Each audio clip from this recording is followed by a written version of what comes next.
सरकार में भी तो आपके पश्चिमी यूपी में बड़े पैमाने पर दंगे फसाद हुए थे, सांप्रदायिक दंगे हुए थे। आप लोगों को मालूम है, इसी मंडल में मैं बिजनौर से जब मेंबर पार्लियामेंट चुनकर आई, पहली बार मेंबर पार्लियामेंट चुनकर आई, उस समय यूपी में श्री मुलायम सिंह यादव की सरकार थी और बिजनौर का जो जिला कलेक्टर था वो यादव समाज का था।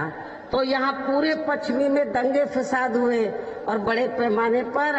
तो पश्चिमी यूपी में खास तौर से बिजनौर, मुरादाबाद, संभल आसपास के इलाकों में बड़े पैमाने पर जानी माली नुकसान हुआ था।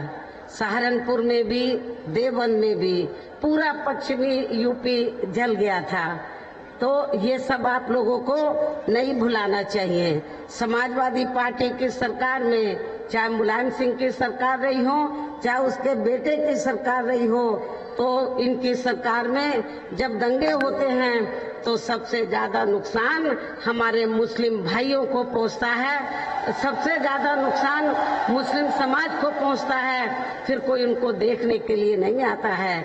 लेकिन जब मैं उस समय एमपी थी, मेंबर पार्लियामेंट थी, तो मुझे भी रोक लिया गया था और बिजनौर में नहीं आने दिया गया था। तब जाकर बड़ी मुश्किल से सेंटर के दखल से मैं बिजनौर के लोगों से मिलने के लिए आई थी। ये भी आप लोगों को नहीं भुलाना चाहिए। प्रदेश में विकास के कार्य भी ज्यादातर यहाँ यानी कि सपा सरकार में ज्यादातर यहाँ एक विशेष क्षेत्र व एक समुदाय के लोगों तक ही सीमित होकर रह गए हैं। खासकर दलितों व अति पिछड़े वर्गों के मामले में तो ज्यादातर हमें इनका सोतेला रवैया ही देखने के लिए मिला है। इसके साथ ही इनके संतों, इन वर्गों के संतों, गुरुओं व महापुरुषों आदि को भी सम्मान नहीं दिया गया है।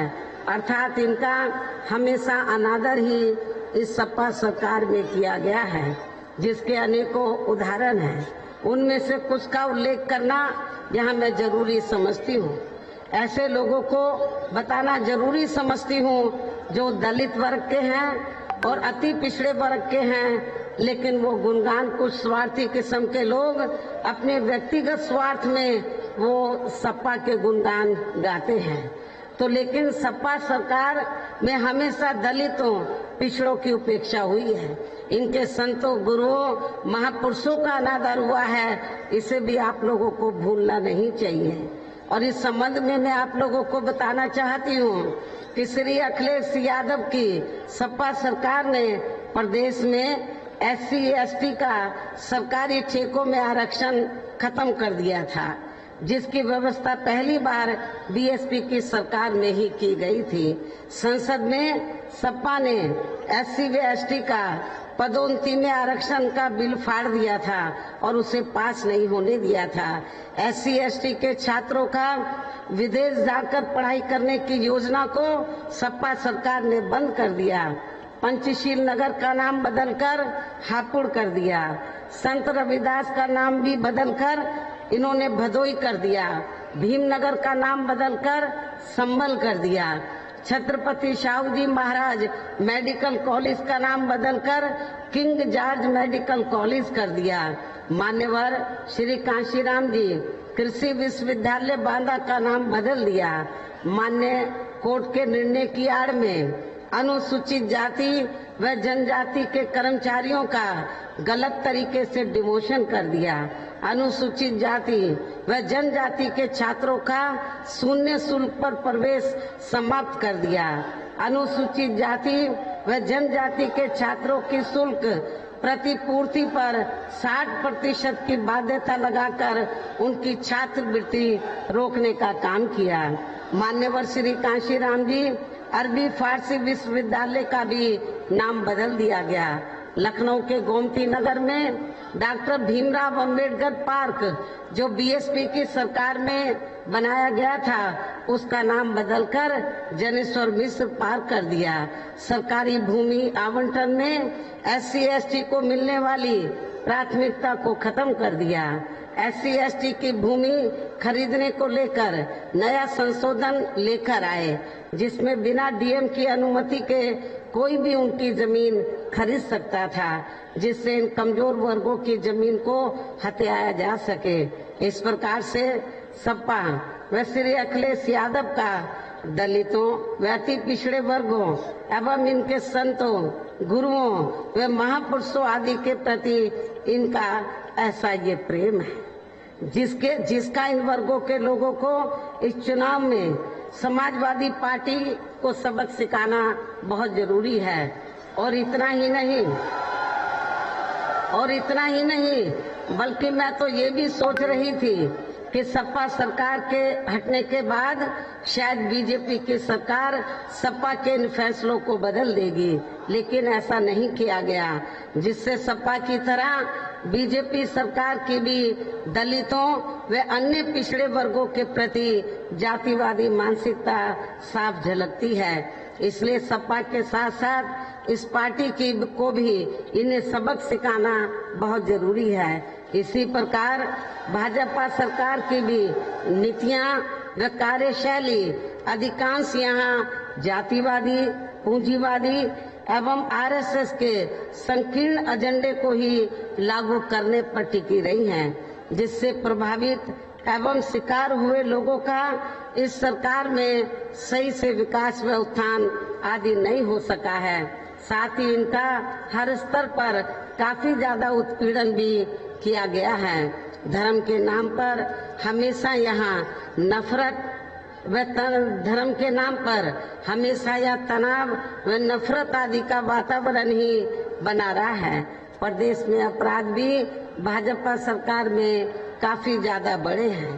खासकर दलित, अकलियत व महिलाएं भी इस सरकार में कतई भी सुरक्षित नहीं रहे हैं, लेकिन मीडिया में इनके आंकड़ों को अधिकांश दबा दिया जाता है। इसके अलावा प्रदेश में गरीबों, मजदूरों, बेरोजगारों व अन्य मेहनतकश लोगों के साथ साथ दलितों, आदिवासियों, अन्य पिछड़े वर्गों, मुस्लिम एवं अन्य धार्मिक अल्पसंख्यक समाज के लोगों के हित व कल्याण के लिए वर्षों से जो भी यहाँ सरकारी योजनाएं चल रही थी, तो उनका भी इन्हें वर्तमान भाजपा सरकार में सही से पूरा लाभ नहीं मिला है। खासकर दलितों व पिछड़ों को आरक्षण का भी पूरा लाभ नहीं मिल पाया है, क्योंकि वर्तमान भाजपा सरकार ने बड़े बड़े सरकारी कार्य ज्यादातर प्राइवेट सेक्टर के जरिए ही कराए हैं, जिसमें इनके लिए आरक्षण की कोई भी व्यवस्था नहीं है। सरकारी नौकरियों में भी इनका आरक्षण का कोटा पूरा नहीं किया गया है। मुस्लिम व अन्य धार्मिक अल्पसंख्यक समाज के लोगों के साथ तो बीजेपी की सरकार में अधिकांश पक्षपात वाला रवैया ही अपनाया गया है।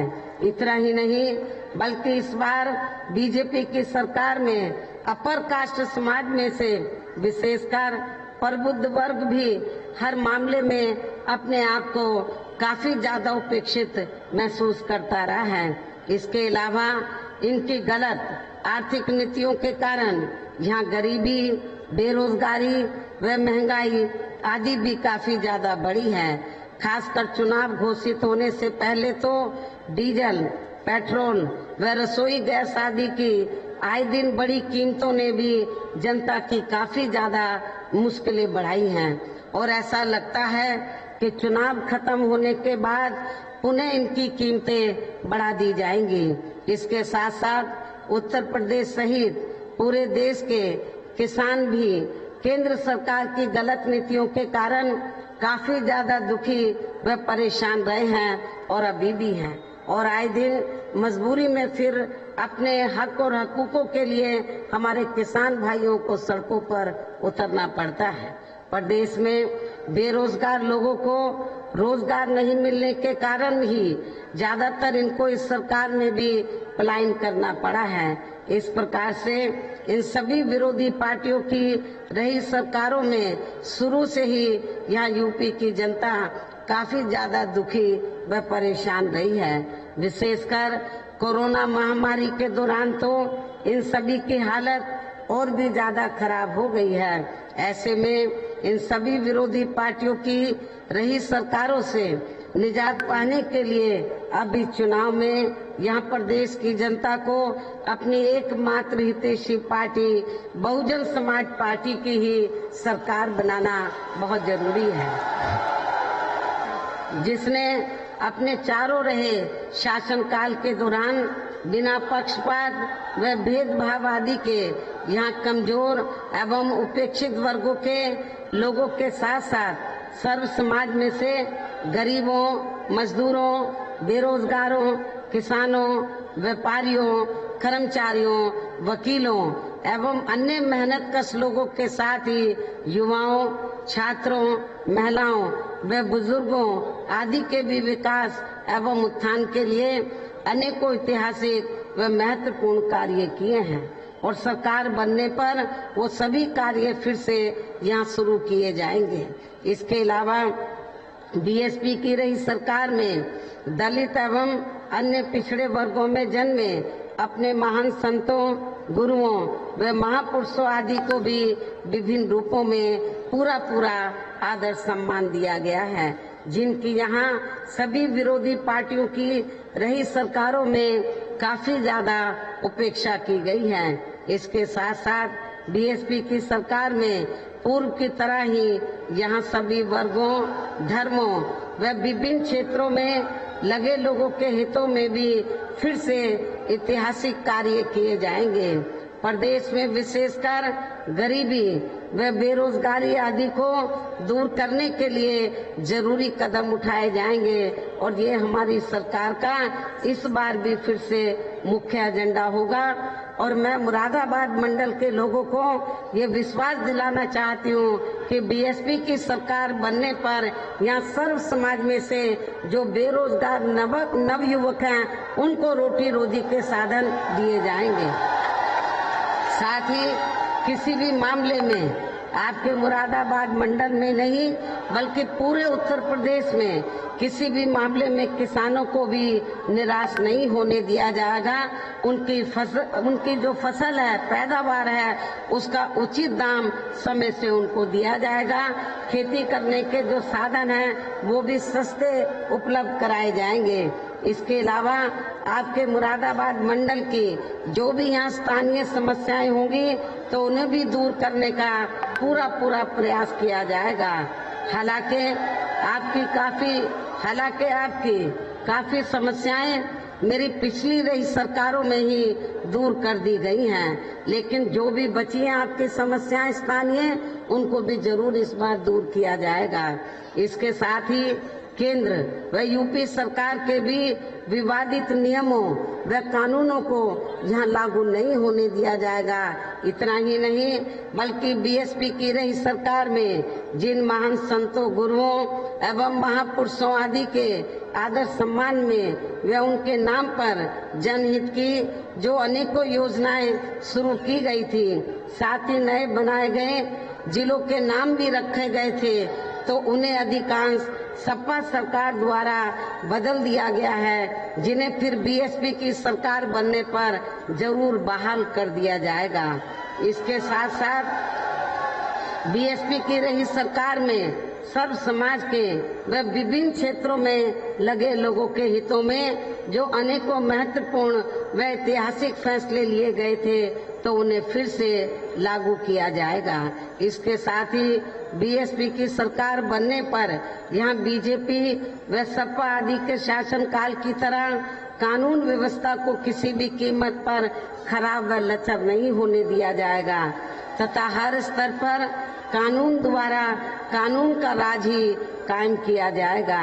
जाति व धर्म के आधार पर यहाँ लोगों का किसी भी प्रकार से शोषण व उत्पीड़न आदि नहीं होने दिया जाएगा, जैसा कि वर्तमान भारतीय जनता पार्टी की सरकार में हो रहा है। खासकर कानून व्यवस्था को बेहतरीन बनाने के लिए विशेष अभियान के तहत व दलगत राजनीति से ऊपर उठकर यहाँ गुंडों, बदमाशों, माफियाओं व अन्य आपराधिक एवं अराजक तत्वों को भी जेल की सलाखों के अंदर ही भेजा जाएगा। जहां मेरी सरकार में इनकी जेल के बाहर नहीं बल्कि जेल के अंदर ही सही जगह होती है। इतना ही नहीं बल्कि वर्तमान भाजपा सरकार ने जाति, धर्म व राजनीतिक द्वेष की भावना के तहत जिन लोगों को खासकर धरना प्रदर्शन आदि के नाम पर जबरदस्ती गलत धाराओं में फंसा के उन पर अनेकों केस चलाए हुए हैं, तो उन मामलों की भी सही से जांच करा के उनके केस भी खत्म कर दिए जाएंगे। अर्थात वर्तमान भाजपा सरकार में प्रदेश की जेलें जो अधिकांश ऐसे लोगों से भर दी गई हैं, तो उन्हें खाली करा के केवल यहाँ आपराधिक तत्वों को ही रखा जाएगा। इसके अलावा प्रदेश में खासकर शिक्षा के क्षेत्र में व अन्य और विभागों के भी कर्मचारी जो आए दिन अपनी मांगों को लेकर धरना प्रदर्शन एवं हड़ताल आदि करते रहते हैं, तो उन सभी मामलों को निपटाने के लिए एक आयोग का भी गठन किया जाएगा और उनकी सही मांगों को मान लिया जाएगा। इसके साथ ही विभिन्न मौकों पर भी मैंने सर्वजन हिताय व सर्वजन सुखाय को लेकर जो भी कार्य करने के लिए कहा है, तो उन पर भी जरूर अमल किया जाएगा। लेकिन ये सभी कार्य करने के लिए इस चुनाव में यहाँ बीएसपी की सरकार बनाना बहुत जरूरी है, जिसके लिए पार्टी के लोगों को वोट पड़ने तक या सभी विरोधी पार्टियों के साम दाम दंड भेद आदि हथकंडों से भी जरूर सावधान रहना है। और इस मामले में विरोधी पार्टियां चुनाव होने से कुछ समय पहले व चुनाव के दौरान भी अपने अपने पक्ष में हवा बनाने के लिए खासकर मीडिया व ओपिनियन पोल एवं सर्वे आदि का जो बड़े पैमाने पर गलत इस्तेमाल करती है, तो उससे आप लोगों को बिल्कुल भी गुमराह नहीं होना है। जैसे सन 2007 के हुए विधानसभा चुनाव में उस समय मीडिया में जो बीएसपी को लेकर ओपिनियन पोल व सर्वे आदि दिखाए गए थे, तो वो जब रिजल्ट आया तो वो उल्टे साबित हुए, गलत साबित हुए।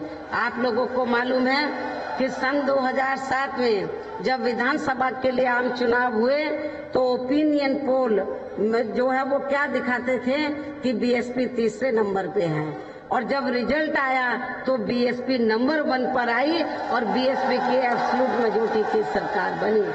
तो इसलिए आप लोगों को मीडिया में जो ओपिनियन पोल या सर्वे आदि दिखाए जा रहे हैं, तो आपको उसको इस बार भी सन 2007 की तरह गलत साबित करना है, उल्टा साबित करना है। ये भी मैं आप लोगों से अपील करना चाहती हूँ।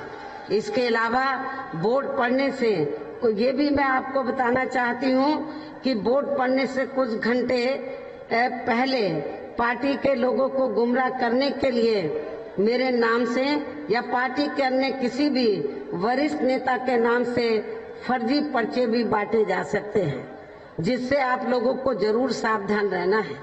ऐसे अनेकों और हथकंडों से भी जरूर सावधान रहना है।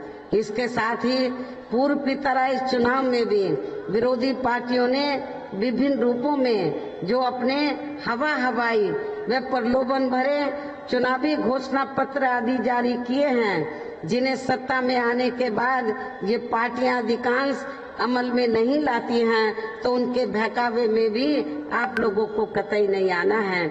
जबकि इस मामले में बीएसपी किसी भी चुनाव में विरोधी पार्टियों की तरह अपना कोई भी चुनावी घोषणा पत्र आदि जारी नहीं करती है, क्योंकि बीएसपी कहने में बहुत कम बल्कि कार्य करके दिखाने में ही ज्यादा विश्वास रखती है।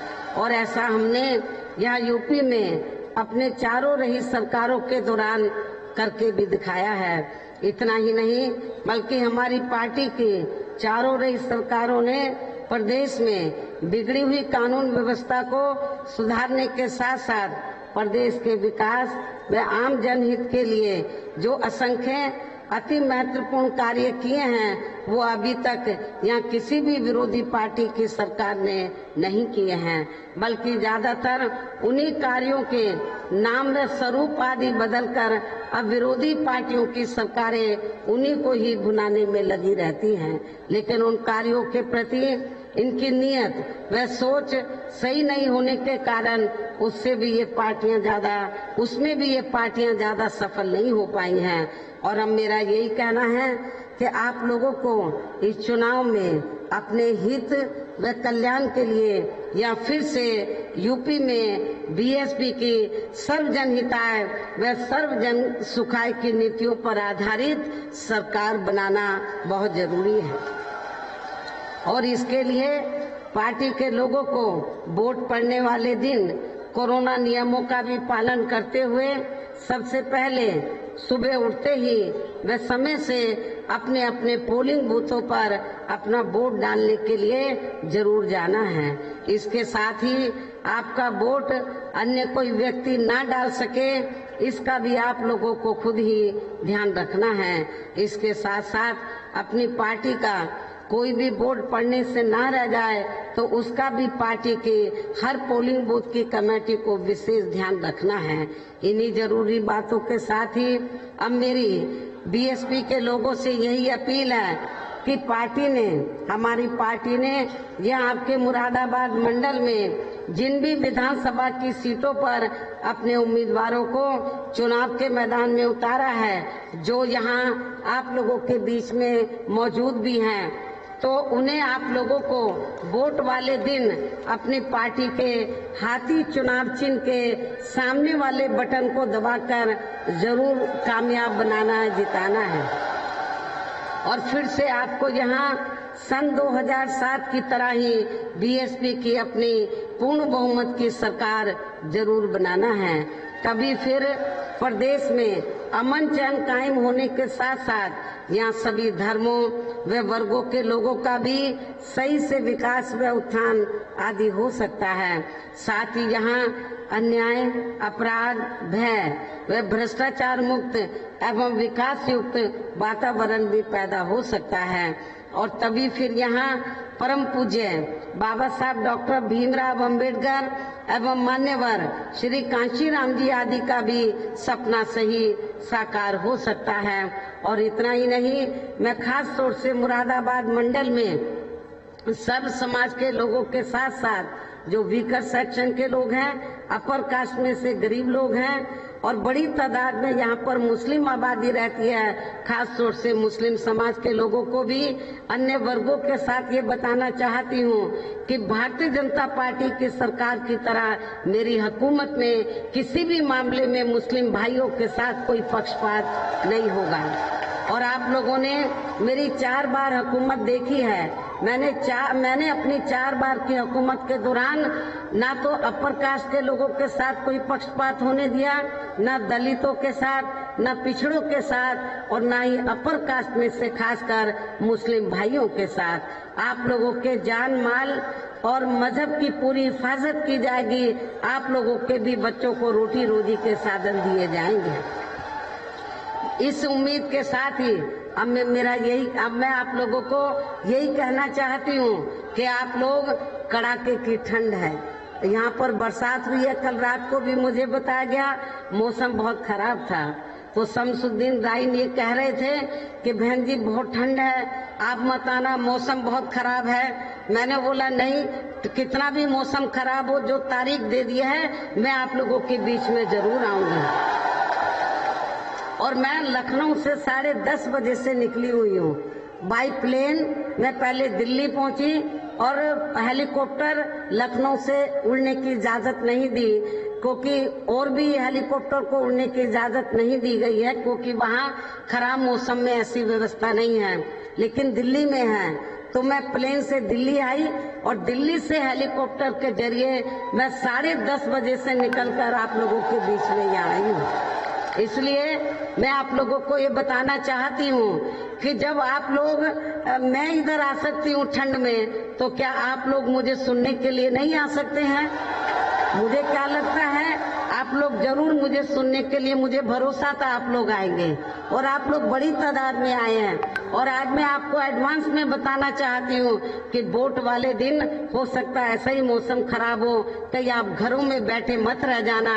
कितना भी मौसम खराब हो, आप लोग खराब मौसम में भी अपने घरों से निकलकर प्रातः ही अपना वोट डालने के लिए अपने अपने पोलिंग बूथ पर जरूर जाना है और अपनी पार्टी के उम्मीदवारों को भारी वोटों के अंतर से जरूर कामयाब बनाना है।